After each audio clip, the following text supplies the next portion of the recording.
Bueno, hoy nos vamos a referir a la importancia del estudio ecográfico en la exploración del abdomen.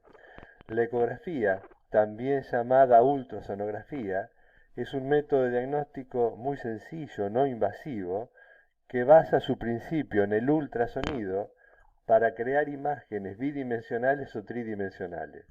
Un pequeño instrumento que parece un micrófono, llamado transductor, emite ondas de ultrasonido no audibles para el oído humano. Son ondas de alta frecuencia, se transmiten hacia el área del cuerpo en la cual queremos estudiar y se recibe en forma de eco. Estas ondas acústicas transmitidas por este transductor viajan al interior del cuerpo, rebotan en el órgano en estudio, tejido o fluido que queremos explorar, y una computadora convierte esta ecografía en una imagen que aparece en una pantalla. Este es básicamente el principio del estudio por ultrasonidos. La ecografía simple de abdomen es un estudio sencillo, es de bajo costo, es no invasivo y se ha transformado, como decimos nosotros, en el quinto paso, entre comillas, en la semiología abdominal. La ecografía del abdomen se realiza para visualizar los órganos internos del mismo, tales como el hígado, la vesícula, las vías biliares, el páncreas, vaso, riñones y vasos abdominales como la aorta y la vena cava. Es decir, estos son los órganos básicamente que uno rastrea en la ecografía simple de abdomen. En ecografía se utilizan distintos términos, básicamente tres, que refieren a la característica en las cuales se refractan los ecos emitidos en la pantalla. Estas imágenes pueden ser definidas como anecoicas, hiperecoicas o hipoecoicas. Una imagen de tipo anecoica es una imagen sin ecos, exentas de ecos, como pueden ser la orina o la bilis normal cuando la exploramos en la ecografía. Una imagen hiperecoica es aquella en la cual los tejidos producen ecos más brillantes que los tejidos que están en su alrededor, por ejemplo, el hueso o la grasa. Y una imagen hipoecoica corresponde a la que emiten los tejidos o órganos que tienen imágenes, vamos a definirlas como más apagadas que los tejidos adyacentes, como pueden ser los ganglios, como pueden ser el endometrio. Así que tenemos que acostumbrarnos a cuando el ecografista nos informa que las imágenes pueden ser sin ecos, con ecos más brillantes o con ecos más apagados. Y esto constituye los tres términos de la ecografía simple, que son anecoico, hipoecoica, hiperecoica. Básicamente, acá vemos una diapositiva en la cual hay un operador, es el especialista en diagnóstico por imágenes, con este transductor, que como dijimos parece un micrófono, emitiendo ondas de ultrasonido a través de la pared del abdomen. Estos ecos se refractan en una pantalla que es una computadora y aparecen imágenes que tienen esa característica en cuanto a la ecogenicidad. Para realizar un correcto examen ecográfico del abdomen, el paciente lo que necesita es guardar un ayuno, en general de 6 horas o más, lo que permite evaluar, por ejemplo, una vesícula planificada y lograr, por otra parte, la disminución del meteorismo abdominal que en ciertas circunstancias dificulta la exploración. Es decir, el aire, que eventualmente aparece después de una ingesta, cuando deglutimos habiendo orofagia, altera la visualización de las imágenes de los órganos que habitualmente se pueden explorar. De la misma forma, si uno tiene una ingesta reciente de alimento, la vesícula, con su contenido biliar, que ustedes saben, se contrae para facilitar fundamentalmente la digestión de las grasas, estaría contraída y por lo tanto no podemos ver las paredes. Entonces, un correcto examen implica la necesidad de un ayuno de por lo menos este lapso de tiempo. Cuando se hace la ecografía se realizan, entre comillas, cortes longitudinales, transversales y oblicuos con el transductor y se le pide al paciente que respire profundamente manteniendo el aire en el tórax, con lo cual desciende el diafragma y junto con ello los órganos del abdomen y se tiene una mejor ventana, es decir, una mejor visualización de los órganos abdominales, es decir, de los órganos infradiafragmáticos.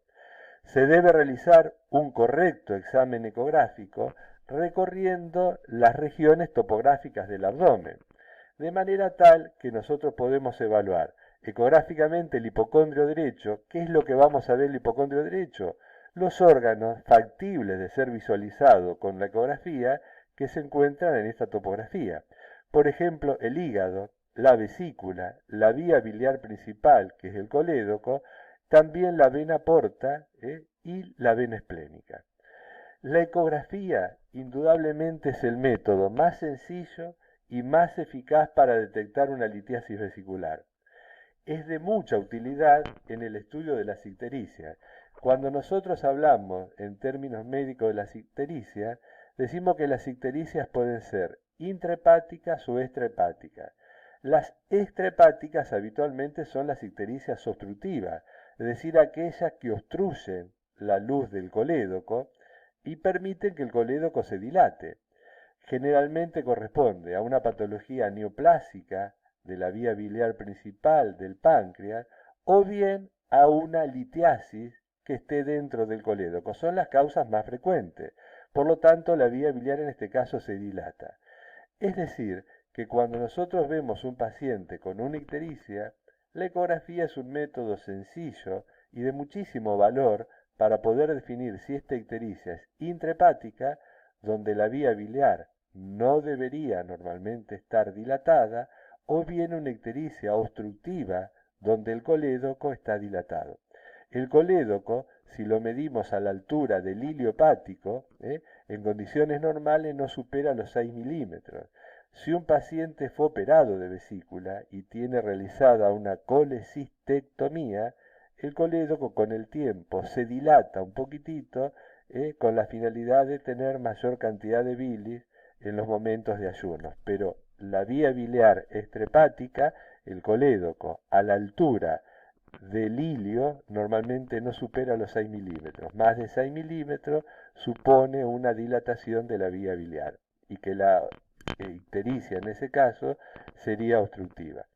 Dentro del examen ecográfico del hipocondrio derecho vemos la vesícula. La vesícula acá la vemos bien, esto blanco en su alrededor y de paredes finas constituye las paredes de la vesícula, y esta imagen que emite lo que se llama un cono de sombra, es decir, cuando los ecos refractan contra algo que es sólido, en este caso, emite un cono de sombra, esto corresponde a una litiasis vesicular. En esta otra diapositiva vemos las paredes con un sedimento en la parte inferior de la misma, donde vemos que no es todo negro, sino que hay una zona de grises. Esto es lo que corresponde al barro biliar. El barro biliar es un estado previo habitualmente a la formación de una litiasis de consistencia gomosa que, si se elimina a través del colédoco, puede obstruirlo, genera un síndrome coledociano y una ictericia obstructiva. Indudablemente la ecografía de abdomen es el método más sencillo para diagnosticar una litiasis vesicular y para detectar el barro biliar. El hígado también es un órgano extremadamente sensible a la evaluación ecográfica, es el órgano sólido más grande del organismo, puede analizarse su estructura, su tamaño, su ecogenicidad y ser determinante la ecografía para decir si hay un hígado graso, término que se incluye a muchas hepatopatías crónicas y que generalmente es un elemento más que se asocia al síndrome metabólico en los pacientes obesos, con dislipemia, con diabetes mellitus. Es un método sencillo, eficiente para la detección de metástasis hepática que pueden tener distinta ecogenicidad acorde a cómo estén vascularizadas esas metástasis. Algunos describen, por ejemplo, imágenes en metástasis en ojos de buey o en diana, son muy sugestivas en ese caso de metástasis hepática de origen broncogénico. Así se vería un hígado en un corte ecográfico con estas imágenes que tienen distinta densidad en el interior y que corresponden a metástasis. El hígado es asiento de muchas metástasis provenientes generalmente de órganos del abdomen, páncreas, por ejemplo, tubo digestivo, estómago, colon, y también de órganos extraabdominales, como por ejemplo puede ser el pulmón. En el epigastrio se explora el páncreas, órgano que ustedes saben es retroperitoneal. A veces la evaluación del mismo es difícil por la interposición de gas intestinal y fundamentalmente lo que a veces es dificultoso de ver es la cola pancreática, pero es un método también importante para detectar un tumor pancreático, para la evaluación y evolución de una pancreatitis aguda, etc. En el hipocondrio izquierdo se visualiza el vaso, de ecogenicidad habitualmente parecida a la del hígado. La ecografía es un método complementario de estudio muy útil para evaluar no solamente su estructura, sino también para detectar un aumento de tamaño que es la esplenomegalia. Desde el punto de vista semiológico, una esplenomegalia significativa no es difícil de detectar, pero un crecimiento por ahí no muy importante, cuando no excede los límites de la parrilla costal del lado izquierdo, a veces semiológicamente es de una difícil evaluación y evidentemente la ecografía simplifica o complementa, por decirlo mejor, la evaluación ecográfica del abdomen, en este caso la del vaso. En la ecografía abdominal también se exploran los flancos. En ellos básicamente lo que vemos los riñones, que deben presentar entre sí una ecogenicidad similar. Se diferencia muy bien en el riñón lo que es la corteza renal de lo que es el seno o ilio renal. Es muy frecuente detectar quiste simple y es el primer procedimiento diagnóstico para el estudio de un cólico renal, donde podemos ver una dilatación del sistema colector y también uno de los pasos primarios en el estudio de una hematuria. También permite sospechar la presencia de un tumor renal o hipernefroma. Las estructuras vasculares del abdomen son también muy sencillamente estudiadas a través de una ecografía del abdomen. Así la vena cava inferior y la arteria aorta son accesibles a este estudio por imágenes. La ecografía es el primer paso en los estudios por imágenes para la detección, por ejemplo, de un aneurisma de la aorta abdominal, como vemos acá. Acá vemos un slide en el cual la aorta, por debajo de las arterias renales, tiene una dilatación que se traduce en la ecografía con esta imagen a través del ultrasonido. Quiere decir que cuando nosotros encontramos en el abdomen semiológicamente una masa que late, que sopla y que expande, que son los elementos semiológicos sugestivos de un aneurisma, con un rastreo ecográfico podemos demostrarlo, inclusive ver si el aneurisma está complicado con trombos en el interior o no. En hipogastrio se evalúa la vejiga, en el sexo masculino la glándula prostática. La vejiga debe estar replesionada, es decir, con un buen volumen, como para poder evaluar sus paredes. Con este método se puede evaluar además el residuo postmiccional, es decir, decirle al enfermo que orine y ver si después de haber orinado la vejiga se vacía por completo. Caso contrario, retención urinaria, hecho que es bastante frecuente cuando hay patología prostática, fundamentalmente el adenoma de próstata que obstruye la uretra prostática.